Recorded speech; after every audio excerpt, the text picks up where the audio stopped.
Hello everyone, welcome to WhatCulture Gaming. My name's Rich and I'm joined today by the man who puts ew in news, Josh Brown. You weren't expecting that, I was not expecting that. Hello, Rich. I thought that on the way into the studio. Do you like that? You little... sod you. Yeah, we got some cool stuff to talk about today. First things first, Avengers. Square Enix's Avengers. We saw the first trailer for this at E3 2019. Well, actually not the first proper trailer at E3 2019. The reception was pretty lukewarm, to say the least. Very quickly, what were your thoughts on it?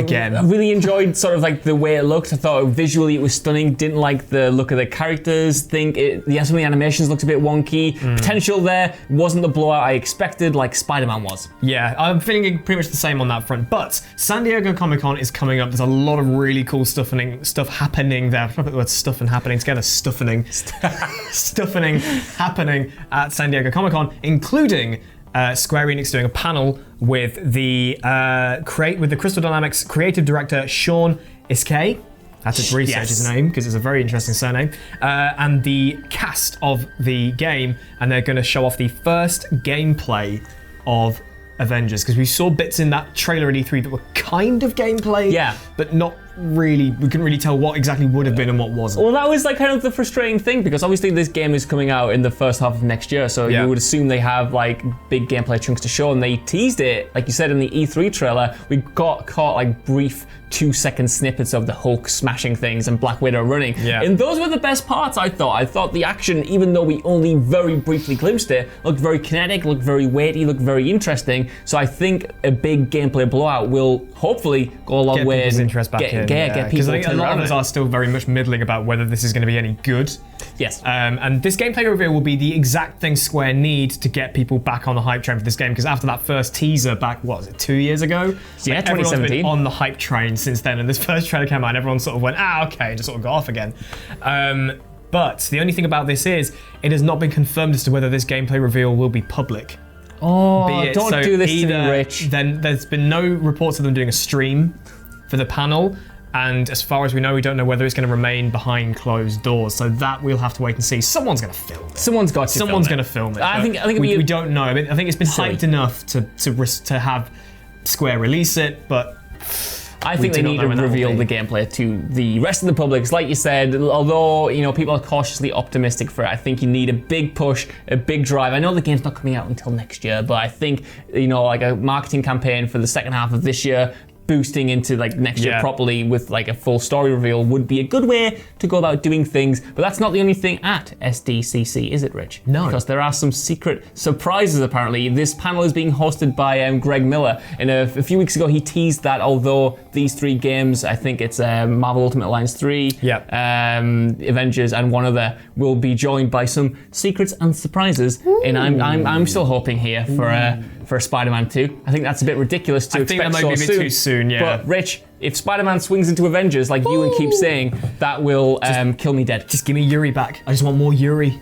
He's so good as Spider-Man. Obviously, we know that the MCU Phase 4 will be there as well, so there could even be something tying into that. I don't know what order it's in, whether it's this Square panel first and then the Feige panel. Exactly, because I mean that's going to be huge. We'll have to wait and see. I think it's going to be a huge deal for Marvel all around the board. No matter what you're interested in, video games, movies, TV, I think they're going to dominate SDCC as they often do. So that's going to be on the 18th of July, so only about, just shy of a week away? Yeah, exciting. So, Rich, I have no clear segue into my next topic, but I have some Man of Medan news, my friend. Because although that was announced a few months ago, late last year, the new story-driven horror anthology from the guys who created Until Dawn, it is going to have a twist on that formula by having a co-op mode that you can play with friends online. It has actually 3 different modes. You can play the game in single player, you can play it online co-op as with someone else of the internet, and you both take turns making choices and playing as characters, or there is a 3rd movie night mode where you can get a bunch of friends around one TV and one PlayStation, and essentially you all pick a character and then you take turns passing the controller around. Interesting. Which is a cool concept, I think. I haven't played Until Dawn, and I thought that was what Until Dawn was. Yes. That you could pass the thing around, but that's fantastic. A game like that just warrants that kind of thing, and coming over for a movie night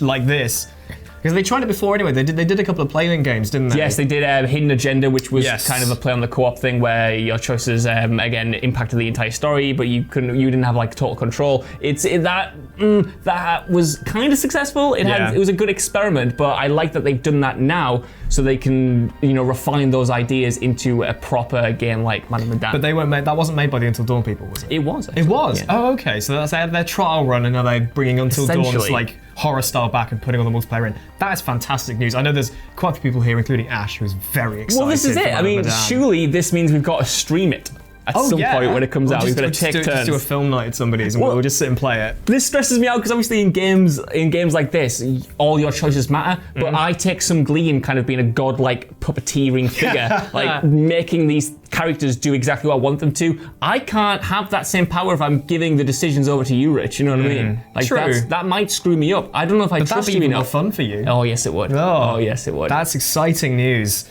It's out August 30th, by the way. August 30th. Really soon. God, there's a lot of good stuff coming out this year. Yeah. Speaking of stuff coming this year, look at that segue. Great segue. Hey, Call of Duty Modern Warfare had a big reveal yesterday. We've done a lot of content on the campaign mode. We did a very good podcast with you, and you should go and check that out. I'm going to put a where does the symbol go? Somewhere on the top corners. I'm going to link the podcast if I remember. Go and listen to that. But we've had some first information about the multiplayer of Modern Warfare. Call of Duty is very much a multiplayer game now, hence why the campaign was removed from Black Ops 4 entirely. But there was a mode revealed yesterday. I think it was in Las Vegas, because I think I was keeping up with Syndicate. My boy Tom was there, and they showed off a new mode called Gunfight, which might be, a part of me thinks it might be a remnant of the Black Ops 4 campaign that was scrapped, because it is a 2v2, like, quick fire multiplayer game mode that Infinity Ward have likened to Street Fighter. The Call of Duty approach to, or the Call of Duty Street Fighter mode, which is weird. But basically, 2 teams of 2, you've got 1 life each, you spawn into a small map with a lot of varied walkways, sight lines, etc., etc. You have the same loadout, it's all random, and it's just like quick fire, like search and destroy with no bombs, and you just kill each other quickly. I kind of love it. 40 seconds. I love that. 40-second game mode. It feels like it's going to take the sort of intensity of a Rainbow Six Siege firefight, put it in like a really fast-paced environment that doesn't sort of kick you out the action. You're constantly in it. Like the rounds are short, the lives are short, but there's no time wasted essentially.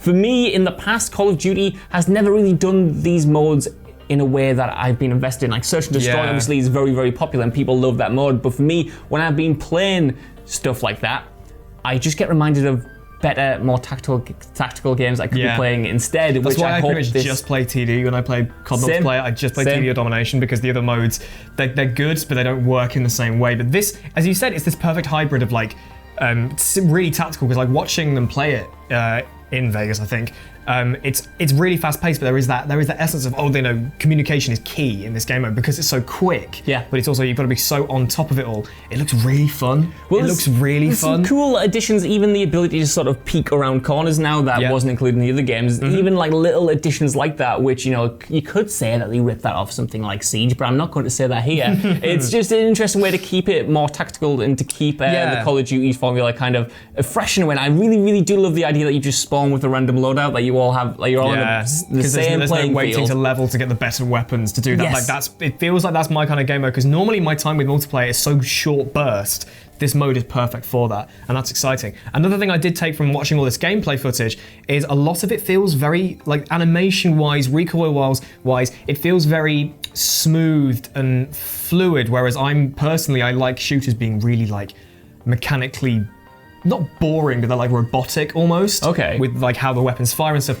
Comparing like Call of Duty as we know it to like Battlefield, where it feels, I don't want to say, not sloppy in terms of like it plays badly, but just like the animation. Certainly heavier. It feels, sloppier and weightier. They've brought that in with Modern Warfare, and that's, I need to play it. Yes. But that's one of the reasons why I never got into Battlefield, because I didn't like how the guns felt. Interesting. And that's how it looks like Modern Warfare is going. This is just obviously early gameplay. Well, but we'll have to wait and see how that pans out. Sort of seems to be like Infinity Ward's entire ethos and approach to the new Modern Warfare, because they keep saying that they want to make it more realistic and they want the guns to feel weighty. They want the violence to be more impactful. And I think they've overhauled the engine. They've got the new engine for the first time in a lot of years, which is focused on making the gunplay multiplayer more quote-unquote realistic, like the Battlefield. But again, like you said, is that really what Call of Duty needs? Call of Duty has its distinct style. Those mechanics are buttery smooth and some of the best in the industry. To shoot things in that game is so satisfying. But then I think at the same time, those great mechanics are also what keeps it from being so tactical and making those slower pace. This is a bit of this is a potential risk for them, but it might pay off. By the looks of it, they're really taking it very, very seriously. They've shown off 3 maps for this mode so far. There was one that we saw in the footage I was watching called King, which is like a big warehouse, like kind of like the training level in Modern Warfare 1. It kind of looks like that, all just like wood panels and stuff like that. There's one in the jungle which is called Pine, just like a dense forest. And the other one is called Stack, and it's containers in a desert. So basically I'm thinking shipment meets Rust. Brilliant. And it's like, okay, that's me sold. That's me absolutely sold. So they're showing a full multiplayer reveal on August the 1st, and the game releases on October the 25th. But this tiny little smidgen is making me think, okay. I'll give this a go. I'm mainly going to get Modern Warfare to play the campaign. I'm not going to lie, but I think a mode like that is definitely up my street. Well, I think across the board they seem to be changing it up enough to make us just get invested again. I feel like after Black Ops 4 was pretty good at trying to do some new things. It obviously included Blackout. I feel like Infinity Ward need to come out the gate swinging. They've had a couple of disappointments. They did Ghosts. They did like 3 pre-mech games. Exactly, 3 but this one seems like a total overhaul, and this is a good sort of start to the multiplayer mode as a whole. Again, got no segue, Rich, but Final Fantasy Remake is obviously coming next year. Finally, it has a release date for the very first episode, and despite what you may have heard, rumors over the past couple of days, it is very much still a PlayStation exclusive, because there was a mistake by, I think, let me double check, the German Xbox Facebook account, who posted that, Final Fantasy VII, the remake, is indeed coming 2022 Xbox.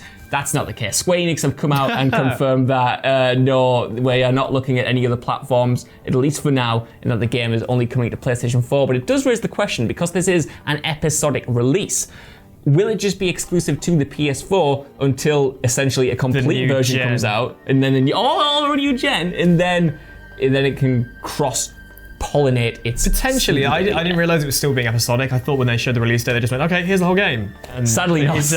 Okay. I think it might only be 2 parts now, but it's definitely still a couple of parts long. That's fair enough. I mean, there are people out there who are happy when games are released episodically, because it shows they're taking more time to make sure everything works properly. Kind of like how they did with the Hitman games. Honestly, they turned out to be really good with the IO Hitman reboot. Well, the approach that they're seemingly taking is that each episode, we'll just call them for the sake of it, will be as long as sort of like a main game will have enough content to tide you over essentially. Essentially, they're going to be individual games, because Final Fantasy VII, the original game, had so much content packed into it that transferring that to the modern day and updating it and adding new stuff in. It's still going to be just as big. It's still going to be just as big and potentially justify multiple releases, but I don't know. They are not ruling out other platforms, I guess, in the future. In Square Enix's track records, to me, indicates that this will come to other consoles. I mean, Rise of the Tomb Raider did, all their other sort of timed exclusives did. I was about to say things like something like Nier Automata, which was PS4 and PC originally, and then they did the Game of the Year edition, or Game of the Your Heart edition, and then they released that on Xbox as well. Maybe that's what they'll do, but as I said, it could be just they have the episodics. I'm assuming like they'll have if it's 2 episodes, first 2 episodes on PS4, and then when the next gen comes out next winter, they'll just go, okay, here's the port of it to PS5, or the complete edition of PS5, and here it is on Xbox. I'm so excited for them to try to sell me Final Fantasy VII Remake Definitive Edition.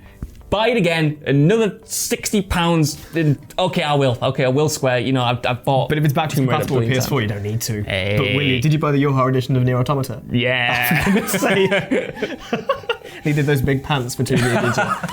Honestly, goodness me. So so let us know down in the comments if you're excited for Final Fantasy VII Remake, and if you are a bit annoyed that it was coming to Xbox for that little split second, and it's just been snapped away from you again. Let us know what you think about Man of Medan, the Call of Duty Modern Warfare multiplayer mode Gunfight. Go and have a look at that. It looks really good. And of course, are you excited for a potential Avengers reveal at San Diego Comic-Con? Let us know down in the comments section below. Don't forget to subscribe to WhatCulture Gaming if you haven't already for more news like this, and lists, and Chatty Faces today at 1 PM. Look at that plug. Unless it's probably past 1 PM by now. You're such a good professional. I think it might be. Chatty's just gone. I hope you enjoyed Chatty, everyone. I've been Rich. I've been Josh. Thank you very much for watching, and we will see you next week. Next week on the Seal Monday.